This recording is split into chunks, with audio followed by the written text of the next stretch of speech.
शिमला के बारे में सबने बताया कि शिमला में क्या हुआ। जो सरकार के लोग अगर ये कहें कि विकास हो रहा है, हम योजनाएं ला रहे हैं, तो उन लोगों को चाहिए कि शिमला वालों को धन्यवाद दें कि जब ये वहां गए कंपनी वाले और सरकार के लोग, तब उनने कहा कि हम स्वागत करते हैं और उनने कंपनी को सहयोग करने की बात करी, जमीन देने की बात करी। कंपनी ने कहा कि हम तो मुआवजा देंगे, इन्हें उसको स्वीकार किया। कंपनी ने बताया कि कितनी जमीन हम लेने वाले हैं, इन्हें उसको स्वीकार किया। इसके बाद उनसे क्या चाहते हैं? जब शिमला वालों ने हर बात पे आपका सहयोग किया, उसके बाद भी आज ये है कि उस पूरे गांव को आप बर्बाद कर रहे हो। दलालों के हाथ में आपने छोड़ दिया। वो गरीब आदिवासी में जब शिमला गया, मुझे मिले, और कौन दलाल लोग गए और उनको कुछ समझा बुझा के उनकी जमीनों की रजिस्ट्री करा दी। तब कांग्रेस पार्टी को क्या करना चाहिए? हमने कहा हम आपके साथ खड़े हैं। हम कितने सफल होंगे हम नहीं जानते, सरकार हमारी नहीं है, पर सरकार को जगाने के इस काम में अगर तुम शिमला में बैठे हो और 7 दिन से कहते हो कि 20 लोग टेंशन कर रहे हैं, तो हम तुम्हारे लिए मनासा में बैठेंगे और इसलिए हम मनासा में बैठेंगे। लेकिन बात यह है कि मैं 2 बातों पे बात करना चाहता हूँ। ये काय के लिए हो रहा है? हमें विधायक जी कहते हैं मैं विकास कर रहा हूँ, मुख्यमंत्री जी कहते हैं मैं विकास कर रहा हूँ, कलेक्टर साहब कहते हैं मैं विकास कर रहा हूँ। मैं पूछना चाहता हूँ विकास हो किसके लिए रहा है? अगर मनासा की जनता ही यदि दुखी हो रही है उस विकास से, तो फिर आप विकास किसका कर रहे हो? कंपनी वालों का कर रहे हो कि मनासा की जनता का कर रहे हो? शिमला वालों का कर रहे हो कि अफसरों का कर रहे हो? हम विकास के खिलाफ नहीं है। जब हमने बांध बनाया तब तो जमीनें डूब में गई, पलासिया डूब में गया था, मुझे मालूम है, मेरे को छिपाता नहीं उस बात को। लेकिन मैं ये बताना चाहता हूँ कि जब मल्लारगढ़ तहसील में बांध बन रहा था, सरकार बदल गई थी, उनका मुआवजा नहीं मिल रहा था। हम लोग गए कांग्रेस के लोग वहां लड़ने के लिए। पंजाब वाले सुनना मेरी बात। तो मेरे पास कुछ किसान आए और उन किसानों ने आके कहा कि भाई साहब मुआवजा तो मिलना चाहिए, और मुआवजा वैसे ही मिलना चाहिए जैसा आपने चंद्रेश्वर में दिलाया। ये कांग्रेस पार्टी का काम है।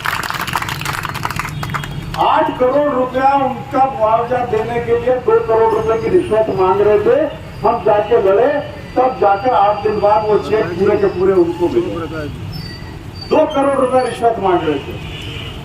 हमने बांध बनाए, जमीनें डूब में गई, लेकिन उन लोगों को इतना मुआवजा मिला के किसी ने शिकायत नहीं की। उनके साथ भ्रष्टाचार नहीं होने दिया, उनके साथ हम ठेकेदारों के साथ नहीं मिले। प्रशासन को हमने किसानों के साथ खड़ा रखा, कंपनी के साथ खड़ा नहीं रखा। ये हमारी पहली लड़ाई है। मैं कहना चाहता हूँ ईमानदारी से काम करिए, मनासा का विकास करिए, मनासा के किसानों का विकास करिए, मनासा नगर का, रामपुरा नगर का विकास करिए। हम आपके साथ हैं। कांग्रेस पार्टी पूरा सरकार के साथ है, विधायक जी के साथ है, सांसद जी के साथ है। हम मनासा के विकास के विरोधी नहीं है। लेकिन सवाल यह है कि अब मुझे आप बता दो कि शिमला वाले कह रहे हैं, तो शिमला वाले हैं यहाँ पे? हाँ, ये बैठे सामने। मेरे को ये बताओ, ये कह रहे हैं कि भाई साहब पूरी की पूरी जमीन तो वो ले रहे हैं, अब गांव रह गया। ये कहाँ पे खेती करने वाले हैं? ये उस गांव की बिजली का बिल, घर की बिजली का बिल भी चुकाने का पैसा कहाँ से लाएंगे, जब इनकी सारी जमीनें आप ले रहे हो, केवल गांव को छोड़ रहे हो। तो फिर वो तो ये खेती करने वाले कहाँ से हैं? अगर ये शिमला का अकेला मामला होता, हम भी चले जाते कलेक्टर साहब के पास, हम भी चले जाते विधायक जी के पास, हम भी चले जाते एसडीओ साहब के पास, हम भी चले जाते तहसीलदार साहब पास, उनसे निवेदन करते कि देख लो। पर मेरे को कुछ और दिख रहा है। करणपुरा का क्या हुआ? मैं एक से लाइन से किससे सुना सकता हूँ। करणपुरा गांधी सागर से विस्थापित गांव, सरकार ने बसाया, उन्होंने जमीनों पर अतिक्रमण नहीं किया। वो बर्बाद थे, परेशान थे। हमारी सरकार थी, उन्होंने मेरे से कहा, मैं दिग्विजय सिंह जी को लेकर करणपुर आया, हमने वहां पर जो सिंचाई योजना बनाई, उससे 350 एकड़ में पानी दिया और इतने में हमारी सरकार बदल गई। वो उनका काम जमने वाला था, उनको कुछ थोड़ी राहत मिल रही थी, उनकी खेती जम रही थी, और एक दिन फिर पहुंचे और बोले तुमको यहाँ से हटना है। और एक एक करके मैं लड़ता रहा, मैं मनासा गया, मैं कलेक्टर नीमच साहब कलेक्टर से मिला नीमच जाके, लेकिन किसी ने एक बात नहीं सुनी, क्योंकि नेता लोग हमारे साथ नहीं थे। और करणपुरा में 2 आदमी इस गांव में चले गए, 4 आदमी इस गांव में चले गए। तो भगाना वाले करणपुरा के किसानों का मेरे पास खबर आई, मिले मेरे को, मेरे कहा तुमको मुआवजा मिल गया? बोले भाई साहब मुआवजे से तो जमीन खरीद के मैंने मकान बना लिया, इतना थोड़ा सा मुआवजा मिला। अब खेती की जमीन कहां से खरीदूं और खेती नहीं करूं तो कमाऊं क्या? ये सारे करणपुरा की हालत हो गई। कल ये खीमला की हालत होने वाली है, ये सब इधर उधर जाए। मैंने कहा कि करणपुरा गांव को उठा दो, कोई बात नहीं, तुमको अभ्यारण्य बनाना है तो बना दो। करणपुरा को पूरा उठा के, जैसे हमने किया था गांधी सागर के टाइम, कि सारे गांव उठाए एक जगह से और दूसरी जगह उसको बसा दिया। हमने खीमला कहीं बसाया तो हमने करणपुरा कहीं बसाया, तो हमने गूगलगढ़ बसाया, तो हमने रामदेवपुर को बसाया, हमने गांव के गांव, हमने चाहे नहीं वालों को बसाया, हमने गांव के गांव बसाए। जो लोग साथ रहते थे उनको हमने साथ रखा। बात हो गई 70 साल पुरानी। लेकिन आज क्या हो रहा है? आज करणपुरा के 2 लोग मजीरिया में रह रहे हैं, 3 लोग भदाना में रह रहे हैं। उस पूरे गांव को बेचारों को बर्बाद कर दिया और उनका पूछने वाला कोई नहीं। मैंने कहा कि आपने इनको थोड़ा बहुत पैसा दे रहे हो, उनको पूरा पैसा दो, और वहां पर स्कूल है तो इनका भी स्कूल खोलो, इनका वहाँ अस्पताल है तो अस्पताल खोलो। किसी ने कुछ नहीं किया। कल ये खीमला की हालत होने वाली है। कंजालड़ा वाले बैठे हैं, कंजालड़ा में हुआ 40 साल से जो खेती कर रहे थे, बोले यहाँ पे सोलर पावर आएगा, उधर यहाँ से 40 साल से उन्होंने कब्जा किया, कुएं खोदे, ट्यूबवेल खोदे, खेती की जमीन को विकसित किया, खाद डाला, बीज डाला, और अब उनको कह दिया कि उठ जाओ। खीमला को कह दिया कि उठ जाओ, करणपुरा को कह दिया कि उठ जाओ। और जब ये बात चली कि मैं आज ये धरना देने वाला हूँ, तो कुंडालिया आ गए। कुंडालिया वालों का मेरे पास कल फोन आया, बोले भाई साहब खेती, हमारे खेतों में से सड़क निकाल रहे हैं, न तो कोई मुआवजा है, न कोई अफसर बात कर रहा है। और जब मैं यहाँ बैठा था तब मेरे पास अभी फोन आया कि अफसर लोग आ गए हैं। हमने कहा रिकॉर्ड बता दो, किस किस की जमीन लेनी है, कितनी जमीन लेनी। बोले हमारे पास कोई रिकॉर्ड नहीं, हम तो यह निशान डाल देंगे। भगोरी में ये कहीं हो रहा है, आप सब समझो। कल कंजाला हुआ, आज खीमला हो रहा है, कल समझना किसका नंबर लगेगा इसका कोई पता नहीं लगेगा। जितनी कांग्रेस के जमाने में एक काम दिग्विजय सिंह जी ने किया कि भाई अगर कोई चरनोई की जमीन है, गांव की जमीन है, पड़त जमीन है, तो हम हरिजनों को देंगे। तो बहुत आंदोलन किया, बेचारी गायें कहाँ जाएंगी? कहा था कि नहीं कहा था? सही बनाना, कहा था ना, बेचारी गायें कहाँ चलेंगी? ये तो गायों के खिलाफ है। और हमारे बीच में आपस में इतनी लड़ाई करेंगे, इतने काम करते हुए भी कांग्रेस सरकार हारेगी। कोई बात नहीं, आप आ गए, आप हमसे अच्छा काम करते, हमें कोई इतराज नहीं था। अब मैं पूछता हूँ कि अब गायें कहाँ जाएंगी जब तुम्हारा सोलर पावर आ जाएगा? अब तुम मुझे बताओ, जब तुम्हारी ग्रीन पावर कंपनी आ जाएगी तब बेचारी गायों का क्या होगा? जो कांग्रेस के जमाने में तलेठी का जानवर पठार पे जाके चढ़ता था, आज ये रावली कुई के खेल राज्य बैठे। पूछ लो, रावली कुई वालों का जानवर अगर जरा सा कहीं गलती से घुस जाए, अब इनके राज्य में तो गांव किसी उसको जानवर को भी अक्ल आनी चाहिए, उसको भी बुद्धि होनी चाहिए कि मेरे को कहाँ चलना है और कहाँ नहीं चलना है। वहां गरीबों को, आदिवासियों को पकड़ के आपने बंद कर दिया। और ये सरकार अंग्रेजों की है कि हमारे वोट से बनी हुई है? बारिश वाले जिसको आए उसको पकड़ लेते हैं। जब मेरे को रावली कुई वालों ने कहा, मैं कलेक्टर साहब को फोन किया, मैं डीएफओ को फोन किया, मैंने कहा हम आपके अभ्यारण्य के खिलाफ नहीं है, रावली कुई वाले आपके अभ्यारण्य के खिलाफ नहीं है, पर उनकी समस्या को भी तो बैठ के सुनो, आप उनसे भी तो बात करो। वो तो ऐसे हमारी तानाशाही हो गई। क्यों तानाशाही हो गई? कांग्रेस का भी राज था, यही डीएफओ थे, यही कलेक्टर थे, यही एसडीओ थे, यही तहसीलदार थे, यही पटवारी थे। फर्क किस बात का आया? फर्क जनप्रतिनिधियों का आया, फर्क नेताओं का आया। पहले नेताओं से अधिकारी इसलिए डरते थे कि नेता ईमानदार थे, और अब अफसरों से इसलिए, अफसरों को इसलिए डर नहीं लगता कि हमारे उनके रिश्ते हैं। बोले जा, अरे सुनते हो कि नहीं सुनते हो? क्या तेरा जिसके पास जाना हो चला जाए, जो देखो वो करो। पटवारी देखो तो वो कह रहा है जा तेरे को जहाँ जाना चला जा, तहसीलदार साहब कह रहे तेरे को जहाँ जाना चला जा। क्यों भैया जान क्यों?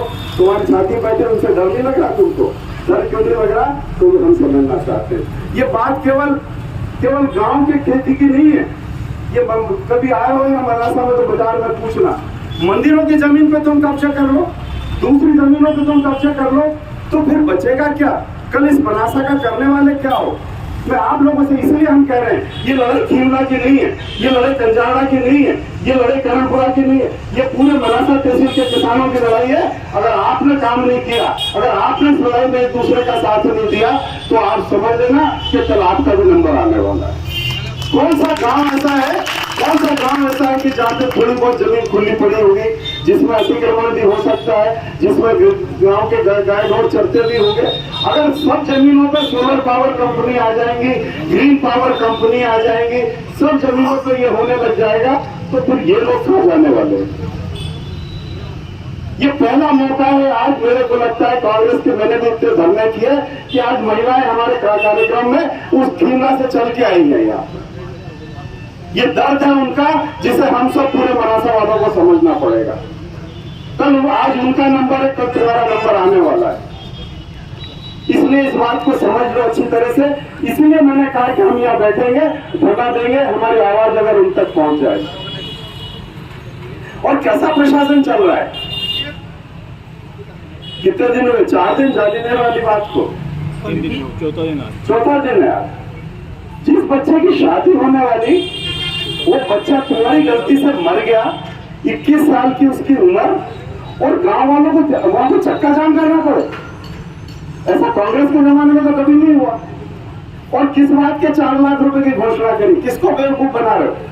ये 4 लाख रुपए तो उसको मिलना ही थे, ये उसका अधिकार था। आपने कोई एहसान नहीं किया उसके ऊपर। और ऐसे पुलिस आ जाएगी? मतलब आप सरकार कौन नेता चलाएंगे कि पुलिस चलाएगी? एसडीओ मैडम आ जाएंगी, डंडा बता देंगी। अरे आखिर आपका इज्जत करेंगे, आपका सम्मान करेंगे, लेकिन जनता का दुख दर्द सुनना भी आपकी जवाबदारी है। जवान बेटा मर गया, किसी और बड़े आदमी का यदि जवान बेटा मर जाता है, उसको दर्द पता लगेगा। आप उनको घंटों बैठना पड़े और कोई नेता जाकर नहीं पूछे कि आप क्यों बैठे हो यहाँ? क्या इतनी भी हमारी सहानुभूति नहीं रही उनके साथ? तब हमें लगता है कि कांग्रेस पार्टी को यहाँ पे बात करनी पड़ेगी। और अगर हम सब लोगों ने मिलकर इस बात को लड़ाई को नहीं लड़ा, तो कल किसके ऊपर कौन सी मुसीबत आएगी? भ्रष्टाचार को सब देख रहे। जिस कांग्रेस ने अविवादित नामांतरण पंचायतों को, सरपंचों को सौंपे थे, आज वही अविवादित नामांतरण जैसे सरकार बदली, पटवारी साहब पर चले गए। अब पटवारी साहब का क्या रेट है मुझे नहीं पता, 20,000 मुझे को नहीं पता, पर हो रहा है कि नहीं हो रहा? अब कितने साल से भारतीय जनता पार्टी की सरकार है? 19 साल हो गए। अगले साल चुनाव है, 20वां साल।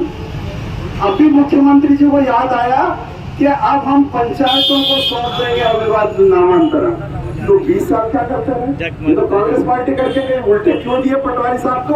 19 साल तो हमारी जेब में हाथ डालते रहे, और वोट के टाइम कह रहे हो कि हम वापस पंचायतों को देने जा रहे हैं। तब हम कहते हैं कि बेवकूफ नहीं बनेंगे, तब हम कह रहे हैं कि हम बेवकूफ नहीं बनेंगे। आपको आज समझ आ गया? कितने सरपंच साहब का मानदेय बढ़ गया। अरे 10-10 साल तक, 20-20 साल तक तो तुमने सरपंचों की औकात खत्म कर दी। चेक पे दस्तखत करने लायक नहीं रखा, जनपद अध्यक्ष को चेक पे दस्तखत करने लायक नहीं रखा, और अब कह रहे हो कि मानदेय बढ़ा देंगे। चुनाव आए तो सब, और नहीं थे तो केवल हम तुम घर जाओ। ये नहीं चलेगा, ये नहीं चलेगा। और इसलिए मैं आप सबसे कह रहा हूं, ये लड़ाई यूं समझना कि कोई जब वोट की लड़ाई है तो हमारे लोग कहते थे कांग्रेस पार्टी लड़ नहीं। ये लड़ाई वोट की नहीं है, ये लड़ाई कांग्रेस पार्टी की नहीं है। कांग्रेस पार्टी तो आपके लिए यहाँ खड़ी हुई है। ये लड़ाई तो आपकी, जो आपको लड़ना है, हम आपके साथ है। मैं खिलना गया, मैंने बात सुनी, मैंने कहा हम लड़ेंगे, हम आपके साथ खड़े। पर ये लड़ाई आपकी है, लड़ना आपको है, हम आपके साथ खड़े होंगे। कल अगर यदि ये ऐसे निकल जाए कि नहीं तुमको डंडे मार के सबको भगा देंगे जैसे करणपुरा वालों को भगा दिया, तो सरकार मेरी नहीं है, पर दोष उनको जरूर देना जिनने ये कर्म किए। ये वो जगह है, शिमला वाले बैठे हैं, गूगल खेला वाले बैठे हैं यहाँ पे, है नहीं?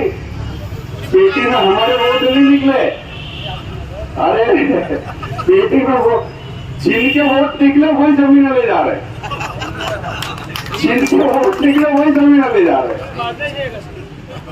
हम तो हार के भी आते रहे, वो जीत के नहीं आए। मैं बहुत उतर रहा हूँ उस एरिया में, मेरे को मालूम है कि क्या है। हमारा एक कहना है, मैं ये सब बात नहीं कर रहा कि बिजली कंपनी की क्या हालत है आप जानो, मैं ये बात नहीं कर रहा कि रेवेन्यू डिपार्टमेंट की हालत क्या है। एक हमारा कार्यकर्ता है पठार का, रामपुरा पठार का, केवल उस गरीब के, मेरे पिताजी का नाम भंवरलाल, तो नरेंद्र कुमार भंवरलाल की जगह भंवरलाल नरेंद्र कुमार हो गया। छोटी सी बात है, मेरे को 6 महीने तक फोन करना पड़ा तहसीलदार साहब को कि साहब एक गरीब आदमी रोज तहसील के चक्कर लगा रहा है, इसको तो ठीक कर दो। ये हालतें हमारे प्रशासन की हो गई है, ये हालतें हमारे प्रशासन की हो गई है। लेकिन एक चीज कहना चाहता हूँ, मैं सरकारी कर्मचारियों के खिलाफ नहीं, मैं सरकारी अधिकारियों के खिलाफ नहीं, क्योंकि मैं समझ रहा हूँ कि वो बेचारों की उनकी भी जो है किस हालत क्या कर रखी है कि वो भी हर बात पर बड़े साहब लेके फाइल कहाँ जाते हैं और कहाँ दस्तखत करते हैं, बोले मेरे क्या लिखना है साहब। ये हालत कर दी है, ये हालत कांग्रेस के जमाने में नहीं थी। कांग्रेस सरकारी कर्मचारी को भी सोचना चाहिए कि यार जिनका हमने साथ दिया, जिनके साथ रहे, जिनसे उम्मीद थी कि बहुत हमारा सब भला करेंगे, उनने ऐसा किया कि हमें तो सरकारी कर्मचारी नहीं रहने दिया। जो कहे वहां से फोन आ जाए वो लिखते हैं और उसी पर दस्तखत करते हैं। इतनी गिरावट मैंने सरकारी प्रशासन की कभी नहीं देखी जो मैं इन दिनों देख रहा हूं। मेरा आप सबसे निवेदन है, हमने आपको भी जगाने के, हम सरकार को जगा रहे हैं, हम प्रशासन को जगा रहे हैं, आपको भी जगा। जाओ अपने गांव में और कहना कि कांग्रेस पार्टी की नाटा जी की बात बिल्कुल सही थी, सही है कि कल उनका नंबर है, कल आज उनका नंबर है, कल अपना नंबर आ सकता है। और अगर अपन नहीं समझे इस बात को तो आज हम धरने पे बैठे, परसों मैंने घोषणा करी 19 तारीख को, 18 तारीख नहीं 18 तारीख को मैंने 19, 20 और 21 आज है। मेरे पास फोन पे फोन आ, भाई साहब मेरे से भ्रष्टाचार हो गया, भाई साहब मेरे साथ ऐसा हो गया, भाई साहब, मतलब हर आदमी दुखी है। पता कोई किसी की गुमती चली गई, संजय वाले का क्या उसमें, हाँ वो उसका नल कुएं का 35,000 रुपए, कुएं के नाम 35,000 रुपए उसके जमाओं के कहाँ चले गया पता नहीं लगा। मतलब उसके पैसे उसके खाते में जमा नहीं हुए और इसके लिए कोई सुनेगा नहीं। उसके कागज पे कलेक्टर साहब के दस्तखत, उसके कागज पे सीओ साहब के दस्तखत, उसके कागज पे। मैंने एक भाटखेड़ी, छोटी भाटखेड़ी के लोगों ने मुझसे कहा कि भाई साहब स्कूल ढंग से नहीं चल रहा, मास्टर लोग नहीं आते। मेरे को लड़ाई नहीं करी, मेरे को इसको स्टेटमेंट नहीं दिया अखबार में। मैंने सीओ साहब को फोन कर दिया कि भैया वो छोटी भाटखेड़ी गया था, वहाँ लोग ऐसा ऐसा कह रहे थे। इसमें डर लग रहा है कि वहाँ नरेंद्र नाटक कहने पर हम ये नहीं देखेंगे कि वहाँ मास्टर जा रहा है कि नहीं जा रहा है। इतना डर तो हमने कभी नहीं देखा। तब राहुल गांधी कह रहा है कि डर निकालो, तब राहुल गांधी इसलिए भारत जोड़ो यात्रा चला रहे हैं कि डर निकालो। जो डर से जो डर रहे हो ना, तो ये आप हम भी राहुल गांधी, मैं कांग्रेस पार्टी के लिए नहीं जा रहा हूँ, मैं किसी वोट मांगने नहीं जा रहा हूँ। जब वोट पड़ रहे थे गुजरात और हिमाचल प्रदेश में राहुल गांधी के और मध्य प्रदेश में और राजस्थान में घूम रहे थे, लेकिन वो यही कह रहे कि ये कैसा कर रहे जो हर इंसान लगा हुआ है। वही सरासर मैं इंदौर के व्यापारियों की मीटिंग में था और इंदौर के व्यापारियों की मीटिंग में नाटा जी की पुराने सम्मान करते हैं, मैं मंत्री रहा, तो मेरी मीटिंग था तो सब गए, 300 व्यापारी थे। एक व्यापारी ने खड़े होकर कहा सबके सामने कि नाटा जी आपकी इज्जत रखता हूं इसलिए आया हूं, लेकिन ये गारंटी कौन देगा कि कल मेरे एमपीवी पर आके चोरी का केस नहीं बना दे, कल मेरे को होटले का अतिक्रमण नहीं बता दे। हर आदमी डरा हुआ है। अगर डरते रहोगे तो खिमला बन जाओ, अगर डरते रहोगे तो कर्णपुरा बन जाओगे। इसलिए अब बोलना पड़ेगा। और मैं कांग्रेस के साथियों को भी कहना चाहता हूं, भोपाल जाके लड़ाई नहीं होगी, ये लड़ाई तो मनासा की जमीन पे होगी, मनासा की जमीन पे होगी, मनासा की जनता के लिए होगी। और जोर जुल्म की टक्कर में संघर्ष। और देखो कैसे देश बदल रहा है, सरकारें बदल रही है।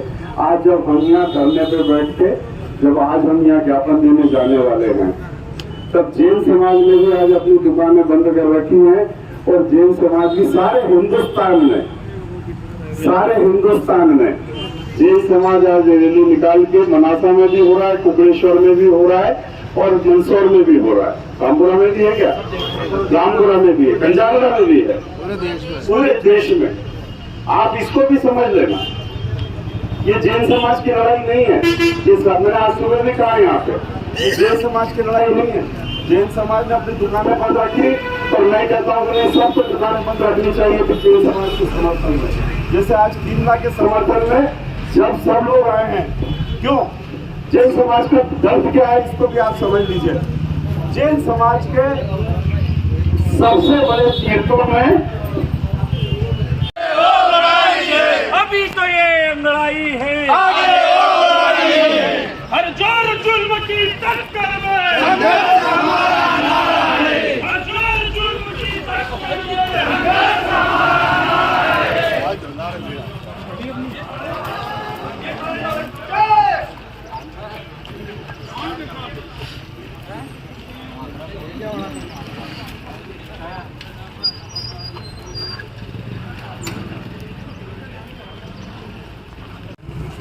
ये उद्योगपतियों की सरकार खाली उद्योग लगाने और विकास के नाम पे आप सबको बेदखल कर रही है।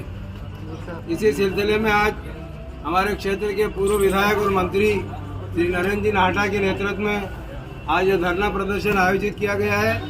और आज हम इसी सिलसिले में माननीय एसडीएम महोदय को ज्ञापन देने आए।